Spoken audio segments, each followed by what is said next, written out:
Hello વિદ્યાર્થી મિત્રો, આપણે ભણી રહ્યા છીએ આનુવંશિકતા અને ભિન્નતા નામનું ચેપ્ટર. એમાં આ લેક્ચરની અંદર આપણે ભણીશું વિવિધ જનીનિક અનિયમિતતાઓ વિશે.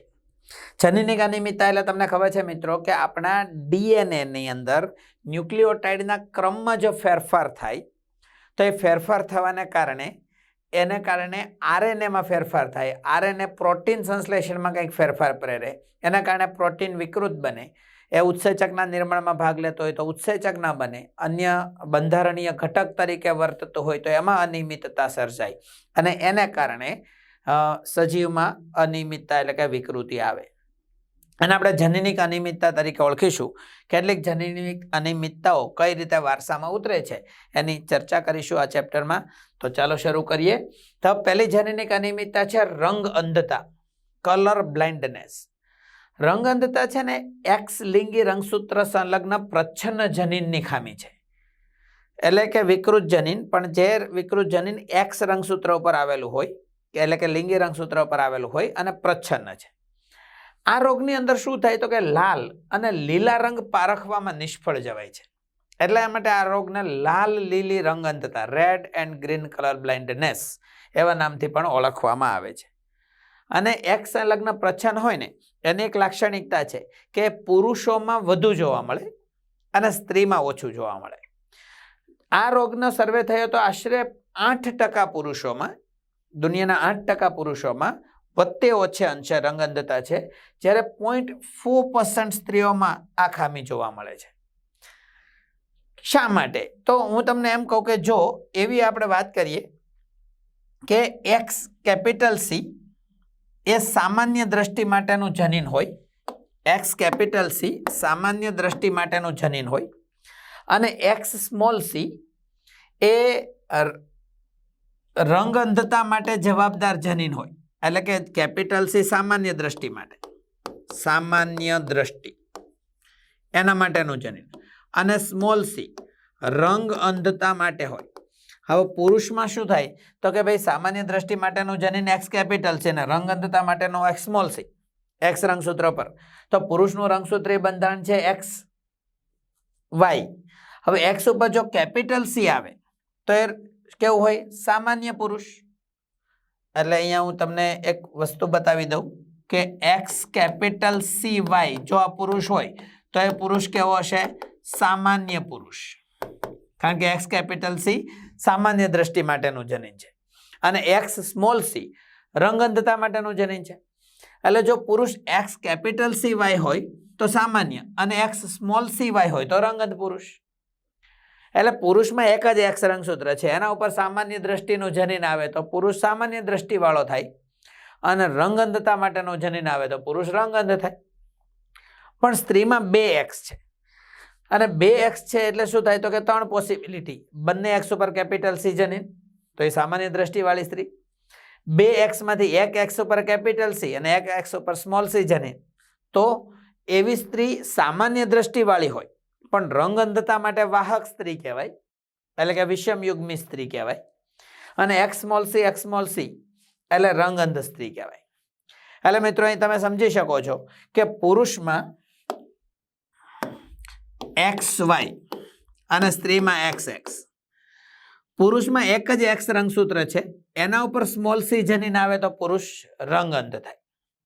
જ્યારે સ્ત્રીમાં 2 એક્સ છે અને બંને એક્સ ઉપર સ્મોલ સી આવે તો જ બેમાંથી એક ઉપર આવે ને એક ઉપર કેપિટલ સી હોય તો નહીં, તો જ સ્ત્રી રંગ અંધ થાય. હવે સંભાવનાનું ગણિત વિચારો કે એક એક્સ રંગસૂત્ર એના ઉપર સ્મોલ સી આવવાની સંભાવના કરતા 2 એક્સ રંગસૂત્ર બંને ઉપર સ્મોલ સી આવવાની સંભાવના ઓછી છે. ઓકે, તમે એક વખત નીટની એક્ઝામ આપો અને જે માર્ક્સ આવે, હાઈએસ્ટ માર્ક્સ આવે 650, અને બીજી વખત આપો અને ફરીથી 650 આવે, એ સંભાવના ઓછી. 2 વખત તમને સફળતા મળે. તમે એક વખત તીર મારો અને નિશાના ઉપર લાગે એની સંભાવના કરતા 2 વખત મારો અને 2 વખત નિશાના ઉપર લાગે એની સંભાવના ઓછી છે. 2 માંથી કોઈ એક વખત લાગે એની સંભાવના વધુ.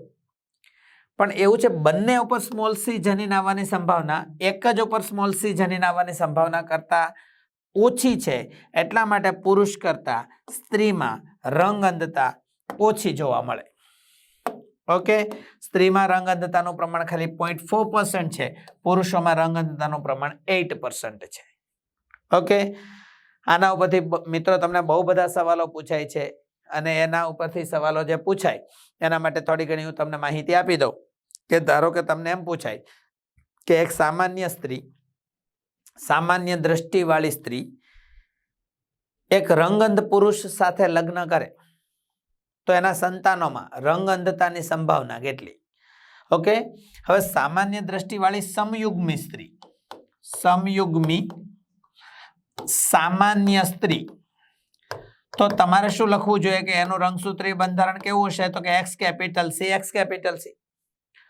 એના લગ્ન જો રંગ અંધ પુરુષ સાથે થાય તો રંગ અંધ પુરુષનું રંગસૂત્રીય બંધારણ XY હોય, X સ્મોલ CY. એટલે તમે એના સંતાનોની વાત વિચારો કે ભાઈ આમાં તો X કેપિટલ C પ્રકારનું જનીન જ આવવાનું અને X સ્મોલ C એટલે X capital C, X small C. બરાબર, આ કેવી બનવાની? તો કે ભાઈ વાહક પુત્રી થશે. અહીંયાથી તો X કેપિટલ C જ આવશે અને અહીંયા Y આવશે, X કેપિટલ CY, સામાન્ય પુત્ર.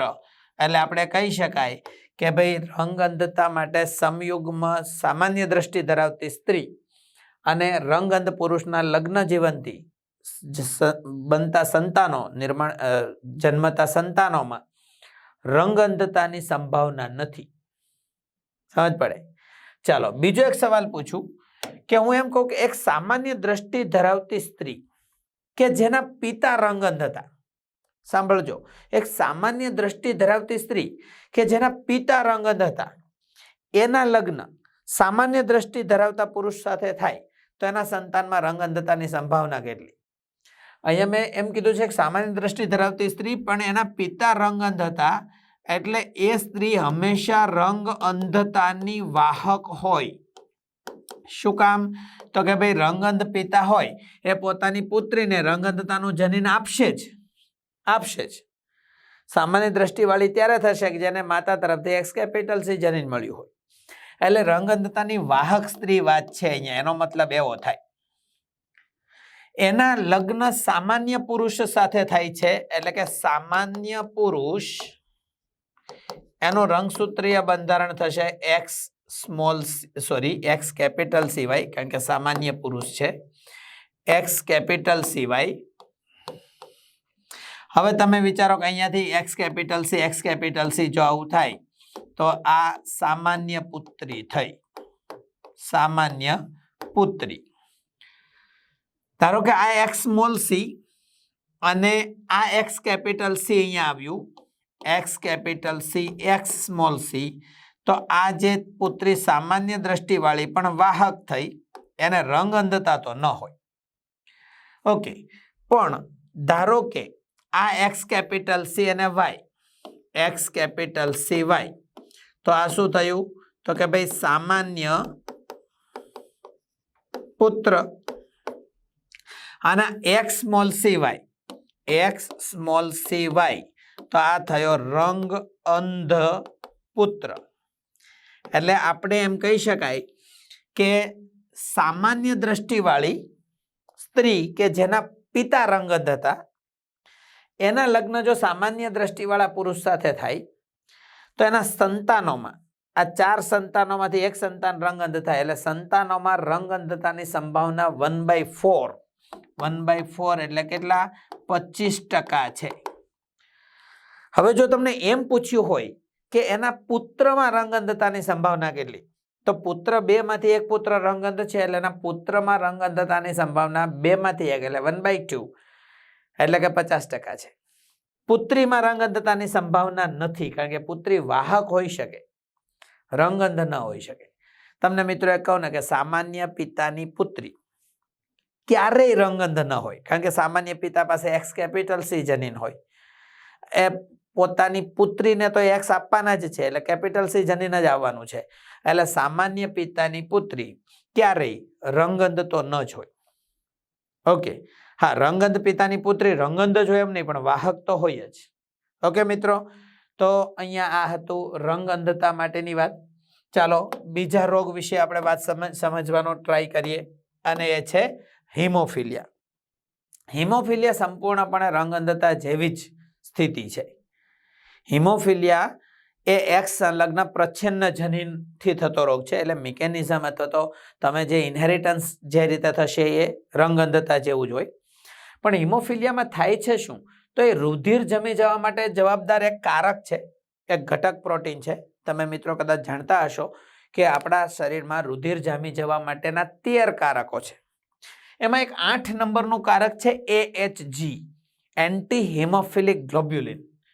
એ અસરગ્રસ્ત થાય એટલે કે ખામીયુક્ત વ્યક્તિ હોય એમાં AHG માટે જવાબદાર જનીનની ખામી સર્જાય.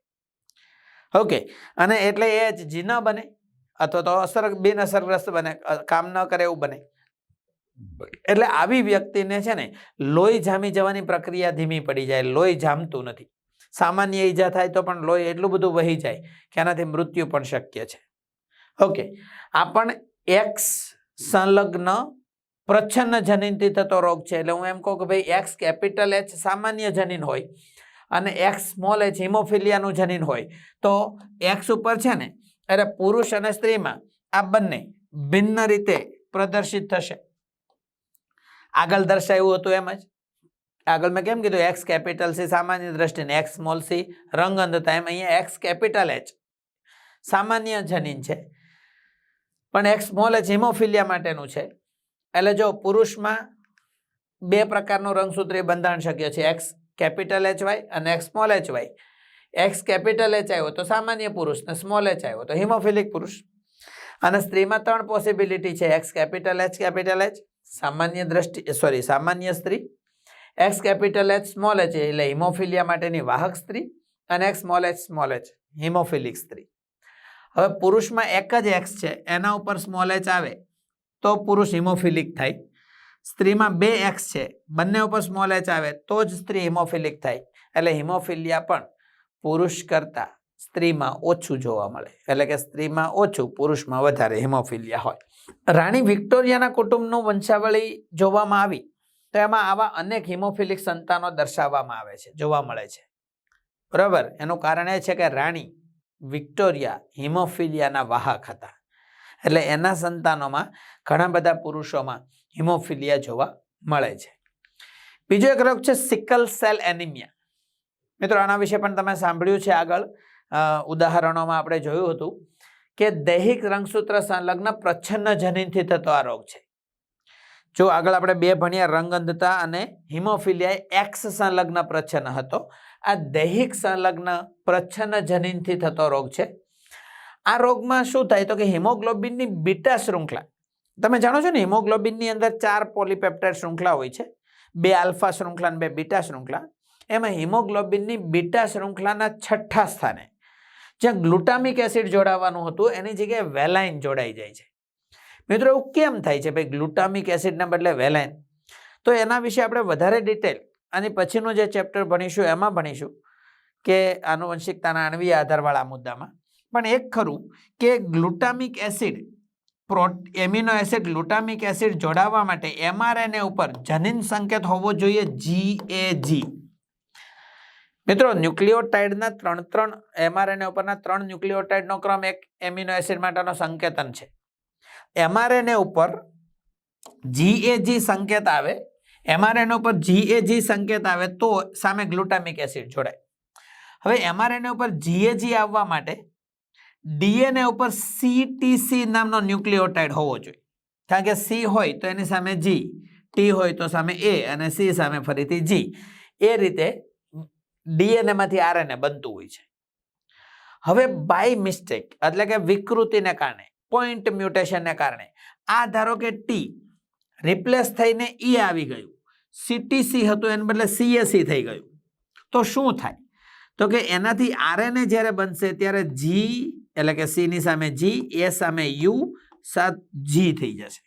એટલે કે mRNA ઉપર જનીન સંકેત GAG હતો એની જગ્યાએ સંકેત GUG થઈ જશે.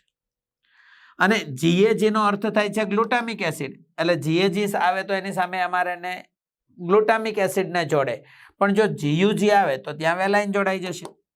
એટલે હિમોગ્લોબિનની બીટા સાંકળના છઠ્ઠા સ્થાને ગ્લુટામિક એસિડ જોડાવવાનું હતું, એને બદલે વેલાઇન જોડાઈ જાય તો સિકલ સેલ એનેમિયા થઈ જાય. એટલે મિત્રો આ વાતની તમે ઊંડાણ સમજો કે ડીએનએમાં એક ન્યુક્લિયોટાઇડ રિપ્લેસ થઈ જાય તો એને કારણે mRNA ઉપરનો જનીન સંકેત બદલાઈ જાય. જનીન સંકેત બદલાઈ જાય તો પ્રોટીનમાં રહેલા એમિનો એસિડ બદલાઈ જાય અને એને કારણે એ હિમોગ્લોબિન એટલે કે પ્રોટીન એ વિકૃત કહેવાય અને રોગ સર્જે. બરાબર. જ્યારે વ્યક્તિને આવું સિકલ સેલ એનેમિયાનો રોગિષ્ટ હોય ત્યારે એમાં ઓક્સિજન ઓછું મળે ત્યારે વિકૃત હિમોગ્લોબિન અણુમાં બહુલીકરણ થઈ જાય, પોલિમરાઇઝેશન થઈ જાય અને એના તાણને લીધે RBC નો આકાર દ્વિઅંતરગોળ હોય. સામાન્ય રક્તકણ કેવા હોય? દ્વિઅંતરગોળ. એ બદલાઈને દાતરડા આકારનો થઈ જાય. દાતરડા માટે અંગ્રેજી શબ્દ છે સિકલ. એટલે સિકલ આકારના સેલ્સ થઈ જાય એટલે આ રોગને કહેવાય સિકલ સેલ એનિમિયા. ઓકે, જનીન વિદ્યાની જો વાત કરીએ તો HB એટલે હિમોગ્લોબિન A એ સામાન્ય હિમોગ્લોબિન માટેનું જનીન છે અને HBS સિકલ સેલ એનેમિયા માટેનું પ્રચ્છન્ન જનીન છે. એટલે જો વ્યક્તિનું જનીન બંધારણ HB હોય તો વ્યક્તિ સામાન્ય હિમોગ્લોબિન ધરાવતો હોય અને HBS હોય તો સિકલ સેલ એનેમિયાના વાહક વ્યક્તિ કહેવાય. પણ જો વ્યક્તિનું જનીન બંધારણ HBS થાય તો વ્યક્તિ સિકલ સેલ એનેમિયા ધરાવતો થાય. બરોબર. અને આ રીતે સિકલ સેલ એનેમિયા પણ દૈહિક પ્રચ્છન્ન જનીનોની આનુવંશિકતા સૂચવે છે. ઓકે મિત્રો, ત્યાર પછીનો એક રોગ છે ફિનાઇલ કીટોન્યુરિયા PKU. એ પણ દૈહિક પ્રચ્છન્ન જનીનોથી થતો રોગ છે. આની અંદર શું થાય છે તો કે ભાઈ એ સંયુગ્મ પ્રચ્છન્ન જનીન જેની અંદર હાજર છે, દૈહિક પ્રચ્છન્ન જનીન, એમને ફિનાઇલ એલેનિન હાઇડ્રોક્સાઇલેઝ નામનો ઉત્સેચક બનતો નથી અથવા ખામીયુક્ત બને. જનરલી શું થાય છે તો કે ભાઈ ફિનાઇલ એલેનિન ઉત્સેચક ફિનાઇલ એલેનિન હાઇડ્રોક્સાઇલેઝની મદદથી ટાયરોસિનમાં રૂપાંતરણ પામતું હોય છે. ફિનાઇલ એલેનિન હાઇડ્રોક્સાઇલેઝ નામના ઉત્સેચકથી ટાયરોસિનમાં રૂપાંતરણ પામે. હવે જો વ્યક્તિની અંદર દૈહિક રંગસૂત્ર ઉપર પ્રચ્છન્ન જનીનો સંયુગ્મ સ્થિતિમાં આવે તો આ ફિનાઇલ એલેનિન હાઇડ્રોક્સાઇલેઝ ન બને. એની ઉણપના કારણે ફિનાઇલ કીટોન્યુરિયા નામનો રોગ થાય. આ રોગમાં શું થાય તો કે પહેલી વાત કે ફિનાઇલ એલેનિન ટાયરોસિનમાં ન ફેરવાય એટલે વધારાનું ફિનાઇલ એલેનિન આપણા રુધિરમાં જમા થાય. એ વધારાનું ફિનાઇલ એલેનિન ફિનાઇલ પાયરુવિક એસિડમાં ફેરવાય. એ ફિનાઇલ પાયરુવિક એસિડ આપણા મસ્તિષ્ક મેરુજળમાં જમા થાય એટલે વ્યક્તિનામાં માનસિક ક્ષમતા ઘટે, બુદ્ધિઆંક ઘટે. એ સિવાય ટાયરોસિન ઓછું મળે તો ટાયરોસિનનું મેલેનિનમાં રૂપાંતરણ થવાનું એટલે મેલેનિન ઓછું બને એટલે આપણી ત્વચા, વાળ એમાં રંગકણો ઘટે. ઓકે, તો આની અસરો આવી છે કે ભાઈ ફિનાઇલ એલેનિનનું એકત્રીકરણ થાય છે ફિનાઇલ પાયરુવિક એસિડ અને એના વ્યુત્પન્નોમાં ફેરવાય એટલે માનસિક નબળાઈ આવે. વધારાનું ફિનાઇલ પાયરુવિક એસિડ મૂત્ર સાથે ઉત્સર્જિત થાય, ત્વચા, વાળ ઝાંખા રંગના બને. આ બધી એની અસરો છે. ઓકે, તો ફિનાઇલ કીટોન્યુરિયા આપણે આગળ પણ પ્લિયોટ્રોપી વાળા ટોપિકમાં પણ ભણી ગયા છીએ. એ સિવાય દૈહિક પ્રચ્છન્ન જનીન તરીકે પણ ફિનાઇલ કીટોન્યુરિયા તમારે યાદ રાખવાનું છે. બીજો એક દૈહિક પ્રચ્છન્ન જનીનથી થતો રોગ છે એ છે થેલેસેમિયા. થેલેસેમિયામાં શું થાય તો કે એ પણ દૈહિક પ્રચ્છન્ન જનીનથી થતો રોગ છે. એનું જનીન છે કાં તો વિકૃતિ એ એટલે શું છે ભાઈ દ્વિકૃતિ મારે લખવું જોઈતું તો દ્વિકૃતિ એટલે વધી જવાથી અથવા લોપ થવાથી એટલે દૂર થવાથી એટલે કે ઇન્સર્શન કે ડિલિશનથી થાય છે. હવે હિમોગ્લોબિનની જે ગ્લોબિન શૃંખલા હોય ને એના સંશ્લેષણમાં ઘટાડો થાય. તમે જાણો છો હિમોગ્લોબિનની અંદર 2 આલ્ફા ગ્લોબિન શૃંખલા અને 2 બીટા ગ્લોબિન શૃંખલા હોય. આલ્ફા કે બીટા ગ્લોબિન શૃંખલા ઓછી બને, જેટલી બનવી જોઈતી હતી એટલી ન બને, ઓછી બને. જો આની સાથે હું સિકલ સેલ એનેમિયાને સરખાવું તો સિકલ સેલ એનેમિયામાં ગ્લોબિન શૃંખલા જેટલી બનવી જોઈતી હતી એટલી જ બને પણ ખામીવાળી બને. બીટા શૃંખલાના છઠ્ઠા સ્થાને ગ્લુટામિક એસિડના બદલે વેલાઇન જોડાઈ જાય. અહીંયા છે ઓછી બને. ઓકે, ઓછી બને છે એમાં શું થાય તો કે એના કારણે એ હિમોગ્લોબિન અસામાન્ય કહેવાય અને એના કારણે હિમોગ્લોબિનની ખામી એને આપણે એનેમિયા કહીશું. 2 પ્રકારના થેલેસેમિયા હોય છે. હિમોગ્લોબિનની કઈ શૃંખલાનું સંશ્લેષણ ઓછું થાય છે, આલ્ફા શૃંખલાનું કે બીટા શૃંખલાનું, આલ્ફા ગ્લોબિન્સ કે બીટા ગ્લોબિન્સ? એને આધારે થેલેસેમિયા બે પ્રકારના હોય, એક આલ્ફા થેલેસેમિયા જેમાં આલ્ફા ગ્લોબિનનું સંશ્લેષણ ઓછું થાય, બીટા થેલેસેમિયા એટલે કે જેમાં બીટા ગ્લોબિન એટલે કે બીટા શૃંખલાનું સંશ્લેષણ ઓછું થાય. જોઈ લઈએ કે આલ્ફા થેલેસેમિયામાં આલ્ફા ગ્લોબિનનું સંશ્લેષણ ઘટે. આવું ઘટવા માટે જવાબદાર જનીનો, આના રોગકારક જનીનો, વિકૃત જનીનો 16 નંબરના રંગસૂત્રો પર આવેલા છે અને એ 2 જોડ છે. હવે એક જ રંગસૂત્ર પર 2 જોડ જનીનો, એક જોડ રંગસૂત્ર એના ઉપર 2 જોડ એટલે સંલગ્ન જનીનો કહેવાય. એટલે સંલગ્ન જનીનો, એ જનીનોનું નામ છે HbA1, એક છે HbA એટલે આલ્ફા શૃંખલા માટેનું 1 અને HbA2. ઓકે, યાદ રાખીશું કે આલ્ફા ગ્લોબિન્સ ઘટે એને આલ્ફા થેલેસેમિયા કહેવાય. આલ્ફા થેલેસેમિયા માટે જવાબદાર જનીનો કેટલા છે? 2 જોડ એટલે કે 4. ક્યાં આવેલા હોય છે? 16 નંબરના રંગસૂત્ર ઉપર, અને એના નામ છે HbA1 અને HbA2. ઓકે, હવે 4 છે એ 4 જનીનો માંથી એકમાં કે 4 વિકૃતિ થાય તો એનાથી આ અસર થાય. હવે એકમાં વિકૃતિ થાય તો થોડી અસર, ઓછું ગ્લોબિન બને, 2માં થાય તો વધારે ઓછું બને, 3માં થાય તો એના કરતાં વધારે ઓછું બને, 4 અસરગ્રસ્ત હોય તો ખૂબ ઓછું બને. એટલે અહીંયા એવું છે કે જેમ વધુ જનીનો અસર કરતા એમ આલ્ફા ગ્લોબિનનું સંશ્લેષણ ઓછું. ઓકે, તો આ છે આલ્ફા થેલેસેમિયા. બીટા થેલેસેમિયામાં શું થતું હશે? તો બીટા થેલેસેમિયા બીટા ગ્લોબિનનું સંશ્લેષણ ઘટે છે.